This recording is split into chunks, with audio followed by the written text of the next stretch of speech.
Hello guys, good morning. Happy independence day.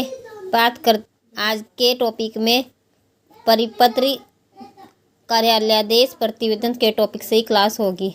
आप इनसे अपने नोट्स भी प्रिपेयर कर सकते हैं। कार्यालय आदेश को इंग्लिश में गजेटेड या राजपत्रित कहा जाता है और नॉन गजेटेड को कहा जाता है अराजपत्रित। अगर राजपत्रित का संधि विच्छेद करें तो इसका संधि विच्छेद होगा राज प्लस पत्र प्लस इत्र। राजपत्रित राज्य घोषणा जितनी भी होती है राज्यपत्र या गजट के माध्यम से होती है। कार्यालयादेश ऑफिस ऑर्डर की परिभाषा की बात करें तो वे पत्र जो किसी कार्यालय के वरिष्ठ अथवा सक्षम अधिकारी द्वारा कार्यालय के कार्यों को सुचारू रूप से संचालित करने हेतु अथवा अराजपत्रित अधिकारियों अथवा कर्मचारियों की नियुक्ति, स्थानांतरण अथवा सेवा से संबंधित सूचना हेतु जारी किए जाते हैं, कार्यालय आदेश कहलाते हैं। कार्यालय आदेश का उपयोग नंबर 1 कार्यालय से संबंधित कर्मचारियों, कार्यालयों हेतु और कार्यालय उचित व्यवस्था बनाए रखने हेतु किए जाते हैं। नंबर 2 अराजपत्रित अधिकारियों अथवा कर्मचारियों की नियुक्ति, अवकाश, स्वीकृति, हस्तांतरण, पदोन्नति, पदावनति, पदमुक्ति, सेवा मुक्ति आदि से संबंधित सूचनाओं को जारी करने हेतु होते हैं। कार्यालय आदेश की विशेषता नंबर 1 ये पत्र कार्यालय के वरिष्ठ अथवा सक्षम अधिकारी। नंबर 2 इनका प्रभाव क्षेत्र संबंधित कार्यालयों तक ही होता है। नंबर 3 ये एक दिवसीय होते हैं अथवा सदैव वरिष्ठ से कनिष्ठ को जारी किया जाता है। नंबर 4 ये पत्र राजभाषा अथवा राज्य की वैकल्पिक राजभाषा में ही लिखे जाते हैं। कार्य आदेश की परिभाषा आदेशात्मक होती है क्योंकि ये वरिष्ठ से कनिष्ठ को लिखी जाती है, इसलिए इनकी भाषा जो है आदेशात्मक होती है। ये पत्र सदैव औपचारिक एवं संक्षिप्त होते हैं। नंबर 7 ये पत्र सूचना पत्र नोटिस बोर्ड पर भी लगाए जा सकते हैं। नंबर 8 इन पत्रों में अभिवादन और पत्रांत औपचारिकताएं नहीं पाई जाती। नंबर 9 आवश्यकता होने पर इनमें विषय लिखा जाता है। यदि विषय की आवश्यकता नहीं है तो कार्यालय आदेश में विषय को नहीं लिखा जाएगा। नंबर 10 आवश्यक होने पर इनका प्रश्नांकन किया जा सकता है। नंबर 11 इनमें संलग्न नहीं लगाए जाते। नंबर 12 इन पत्रों में आदेश, निर्देश अथवा कोई सूचना निहित होती है, अतः इनमें पत्रोत्तर की आवश्यकता होती है।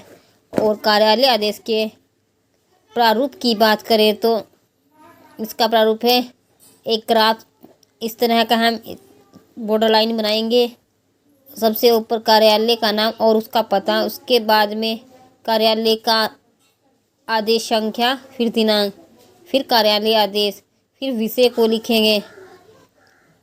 एग्जाम में किसी भी प्रश्न की सरकारी अर्ध सरकारी कार्यालय आदेश, परिपत्र, प्रतिवेदन इन सब में प्रारूप का बनाए जाने पर ही उस प्रश्न का उत्तर पूर्ण होगा। विषय से संबंधित बातें लिखनी है।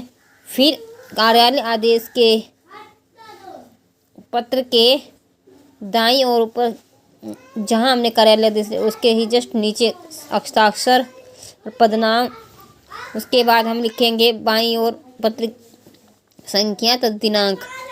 पत्रलिपियां निम्नलिखित को सूचनार्थ एवं आवश्यक कार्यवाही हेतु प्रेषित 1, 2, 3 मतलब जितनी भी उनकी प्रतिलिपियां जारी की जाती है आज्ञा से और पदनाम का प्रारूप पूरा हो जाता है।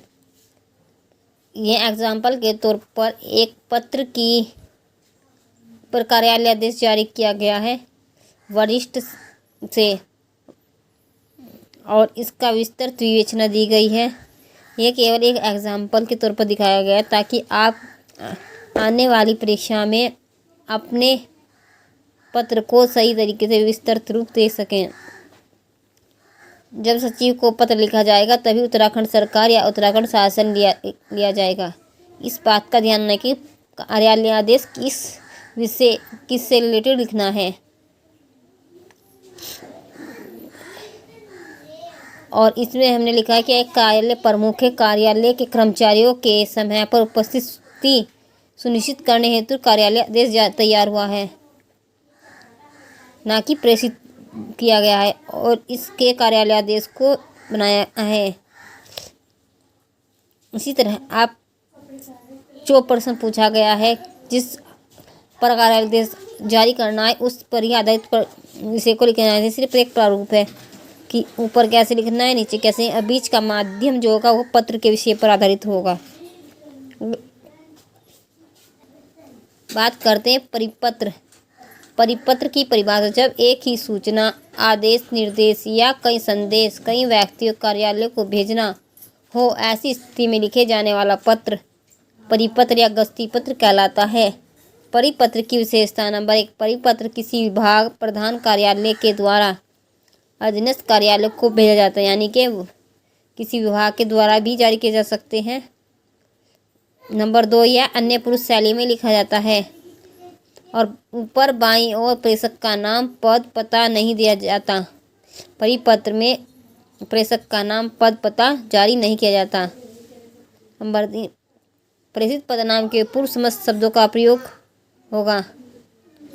नंबर 4, एक पत्र की समस्त प्रतियों पर अधिकारी के हस्ताक्षर नहीं होते, केवल कार्यालय प्रति ही होते हैं। नंबर 5, कई बार कार्यालय ज्ञापन परिपत्र का रूप ले लेते हैं। कार्यालय के ज्ञापन क्या हो जाता है, परिपत्र के रूप में जारी हो जाता है। नंबर 6, परिपत्र उससे जारी किया जाता है जब किसी मामले में उन सभी विभागों को अवगत कराना हो जिनका उससे संबंध है। नंबर 7, परिपत्र एक व्यक्ति के लिए नहीं भेजे जाते बल्कि अनेक लोगों को प्रेषित किए जाते हैं। नंबर 8, कई बार कार्यालय ज्ञापन परिपत्र का रूप ले लेते, इसमें विषय भी लिखा जाता है। नंबर 9, यह सर्वोच्च विभाग द्वारा विभिन्न कार्यालयों में एक ही सूचना हेतु भेजा जाता है। नंबर 10, परिपत्र में मूल पत्र सभी को भेजा जाता है। नंबर 11, परिपत्र में सादा प्रश्न नत्थी हो रहता है जिस पर सभी संबद्ध कर्मचारियों से सूचना से अवगत होने पर हस्ताक्षर करा लिए जाते हैं तथा इसे छपवा कर रिकॉर्ड में रख लिया जाता है। पत्र के अंत में भवदीय, आपका विश्वासपात्र जैसे संदेशों का प्रयोग नहीं किया जाता। परिपत्र का प्रारूप: परिपत्र की संख्या, कार्यालय का नाम, स्थान, प्रेषक क्या, पदनाम, स्थान, सेवा में समस्त अधिकारियों, फिर उसके बारे में लिखा जाता है किस किस को जारी किया जाता है, स्थान, दिनांक। परिपत्र का विषय: महोदय से, विषय के जस्ट बाद ही महोदय शब्द से भी लिखा जाएगा कि मुझे यह सूचित करने का निर्देश हुआ है और उस विषय को उसमें विस्तृत किया जाता है। और उसके आगे अगर विषय के बारे में सुझाव भी दिए जा सकते हैं कुछ। आज्ञा से, हस्ताक्षर, पदनाम, कार्यालय। ये परिपत्र के किस ओर लिखे जाने, इन चीज़ों का विशेषता ध्यान रखा जाता है और इसकी प्रतिलिपियाँ किसे किसे जारी किए जाते हैं। कार्यालय ज्ञापन, ऑफिस मेमोरेंडम। परिभाषा: कार्यालय ज्ञापन का प्रयोग विभिन्न मंत्रालयों के मध्य सूचनाओं के आदान प्रदान करने हेतु किया जाता है और इसकी विशेषता: कार्यालय ज्ञापन अन्य पुरुष शैली में लिखा जाता है। नंबर 2, इसमें महोदय, प्रिय, महोदय जैसे संबोधन शब्द नहीं होते। नंबर 3, अंत में भवदीय, आपका आदि नहीं लिखा जाता। भेजने वाले अधिकारी के हस्ताक्षर, नाम, पद एवं पता भी नहीं लिखा जाता। नंबर 4, ज्ञापन पाने वाले मंत्रालय का नाम अंत में बाईं ओर लिखा जाता है। इस पॉइंट का विशेषता ध्यान रखा जाता है। पॉइंट 5, कार्यालय ज्ञापन में प्राय हस्ताक्षरित को निर्देश हुआ है, जैसे किसी वाक्य से पत्र प्रारंभ किया जाता है। नंबर 6, अधीनस्थ कार्यालयों के साथ इस प्रकार के ज्ञापन में प्रयोग नहीं लाए जाते। नंबर 7 है, ज्ञापन में विषय लिखा जाता है। कार्यालय ज्ञापन कब प्रयोग किया जाता है? नंबर 1, अनुभाग द्वारा दूसरे अनुभाग को अपने विभाग के महत्वपूर्ण निर्णयों को सूचना देने के लिए। नंबर 2, शासन के सचिवों द्वारा महत्वपूर्ण आदेशों को अपनी शाखा के अधीनस्थ अधिकारियों कर्मचारियों को भेजने हेतु। नंबर 3, जनता के सामान्य पत्रों के उत्तर देने हेतु। कार्यालय ज्ञापन का प्रारूप: उत्तराखंड शासन या विभाग या अनुभाग का नाम, पत्र संख्या, कार्यालय का नाम, स्थान, दिनांक।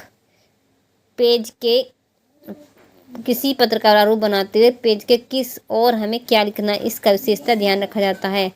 विषय के बाद हम लिखते हैं अधो हस्ताक्षरित को विषय संबंधित शासनादेश संख्या, जो शासनादेश दिया गया है, संख्या, उसका दिनांक की ओर ध्यान आकर्षित करने का निर्देश हुआ है कि जिस विषय पर कागजी ज्ञापन जारी किया गया है।